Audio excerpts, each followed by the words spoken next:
नमस्कार, अस्सलाम वालेकुम। लाइव हिंदुस्तान पर आप देख रहे हैं वीडियो शो दीन दुनिया। मैं हूं इमरान खान। ईरान और अमेरिका की बातचीत टूटेगी। न्यूक्लियर डील पर चल रहा जो नेगोशिएशन है वो टूटेगा और भयंकर और भीषण जंग होगी। ये करीब करीब तय हो चुका है क्योंकि इस बीच आ गया है इस्राइल।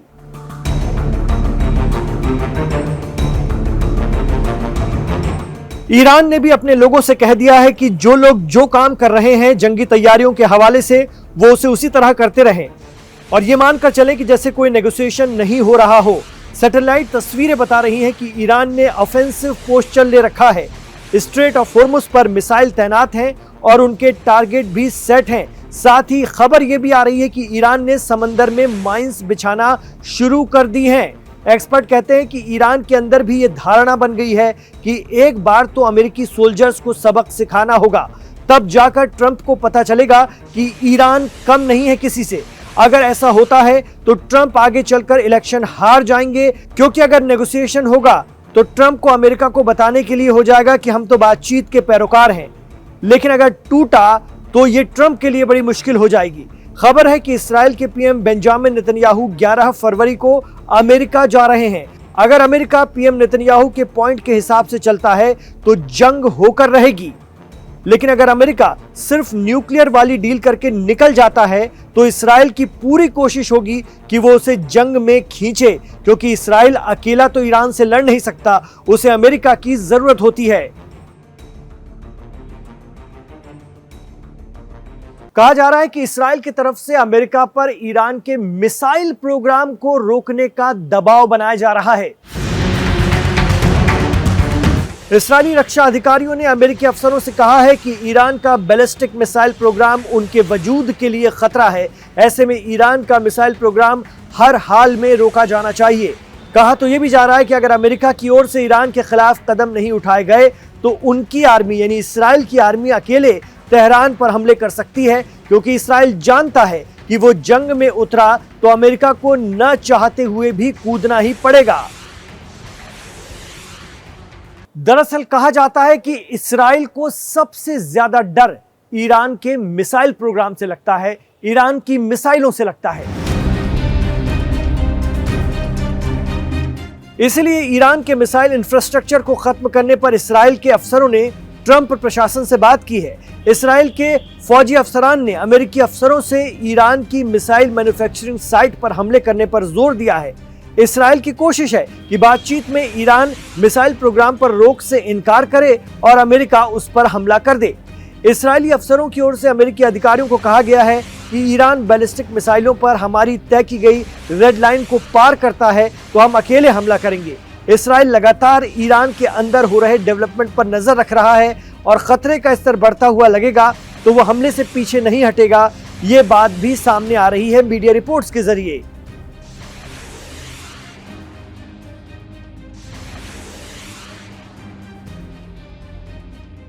कहा तो ईरान और अमेरिका दो देश बात कर रहे थे, इस्राइल चुप था, खामोश था, लेकिन अचानक से इस्राइल अब बोलने लगा है। वो कह रहा है कि इस्राइल के लिए ईरान का बैलिस्टिक मिसाइल प्रोग्राम सबसे बड़ा खतरा है और हम उन्हें लंबी दूरी की मिसाइल बनाने की इजाजत नहीं दे सकते।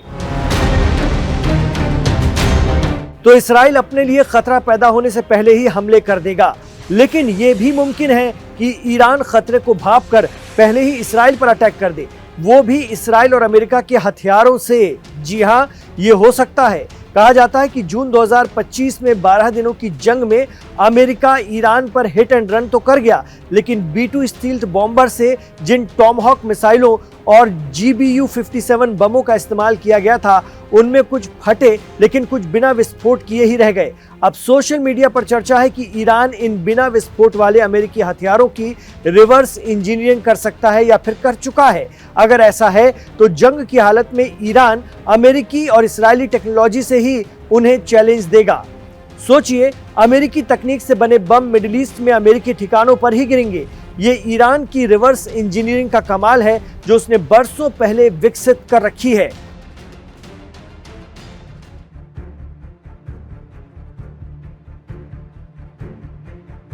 ईरान रिवर्स इंजीनियरिंग में इसलिए भी माहिर बन गया है कि वो बरसों से अमेरिकी सैंक्शंस का सामना कर रहा है। यही वजह है कि उसने घरेलू डिफेंस बजट को भरपूर किया और उस पर पूरा फोकस किया।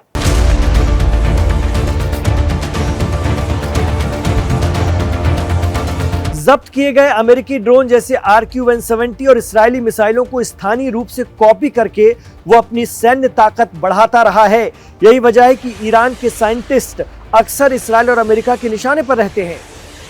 कई दहाइयों तक हथियारों की खरीद पर प्रतिबंध के कारण ईरान के लिए अपनी रक्षा प्रणाली को बनाए रखने के लिए रिवर्स इंजीनियरिंग ही एकमात्र सहारा था।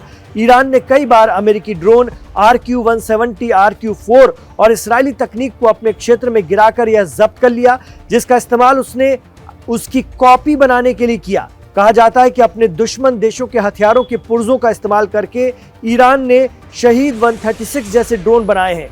ईरान बहुत कम लागत में उन्नत सैन्य प्रणालियों की कॉपी बनाकर अमेरिका और अन्य ताकतों को चुनौती देता रहा है।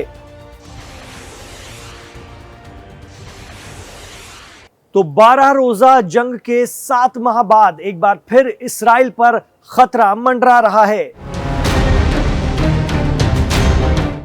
यह अमेरिका और अरब देशों को भी सबसे बड़ा चैलेंज है, क्योंकि खित्ते के अरब मुल्कों को, जो अमेरिका को पहले से अपने एयरबेस दिए हुए हैं, ईरान कह चुका है कि हम पर अटैक हुआ तो हम आग बरसा देंगे। खबर तो यह भी आ रही है कि ईरान ने मिसाइलों की टेस्टिंग के लिए अपने हवाई क्षेत्र को बंद कर रखा है और अंदरूनी सतह पर वो काम कर रहा है।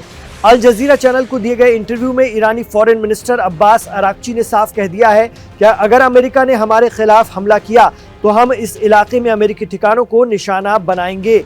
इसका मतलब ये नहीं है कि हम पड़ोसी देशों को निशाना बना रहे हैं, बल्कि अरब देशों में मौजूद अमेरिकी ठिकानों को तबाह कर देंगे।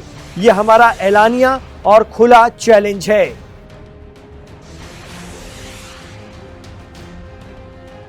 तो अभी तक दो देशों के बीच में बातचीत चल रही थी, लेकिन अब इस्राएल का कूद पड़ना और बुधवार के दिन खुद पीएम नेतन्याहू का अमेरिका जाना और दोनों देशों के बीच कोई चर्चा होना, यानी अमेरिका और इस्राएल के दरमियान, बताता है कि कुछ तो बड़ा होगा आने वाले दिनों में मिडिल ईस्ट में। और ये जो कुछ गैप रहा है, बातचीत की कोशिश और तमाम तरह की जो चीजें रहीं, एक तरह से सुलह समझौते की कवायद, ये समय खींचने की एक प्लानिंग थी ताकि इजराइल और अमेरिका अपनी तैयारियों को मुस्तैद कर सके। और शायद ईरान ये बात अच्छी तरह से जानता था, जिसके चलते उसने भी अपनी तैयारियों को इसी वक्फे में, इसी दौर में भरपूर तरीके से अंजाम दिया है। आपको क्या लगता है? बड़ी जंग होगी, आर पार की जंग होगी, और इस बार ईरान की आवाम भी यही चाह रही है कि जंग हो ही जाए ताकि अमेरिका को भी समझ में आ जाए कि ईरान चीज क्या है। आप क्या मानते हैं? हमें कमेंट बॉक्स पर जरूर बताइएगा। इमरान खान के साथ आप आखिर तक जुड़े रहे, इसके लिए आपका शुक्रिया। गुजारिश रहेगी कि हमारे चैनल को सब्सक्राइब कीजिए और वीडियो पसंद आया है तो इसे लाइक कीजिए, ज्यादा से ज्यादा शेयर कीजिए। इमरान खान के साथ जुड़ने के लिए शुक्रिया। लगातार आपको अपडेट देते रहेंगे लाइव हिंदुस्तान पर मिडिल ईस्ट की खबरों का। आप रहिए लाइव हिंदुस्तान के साथ और हमें दुआओं में याद रखिए।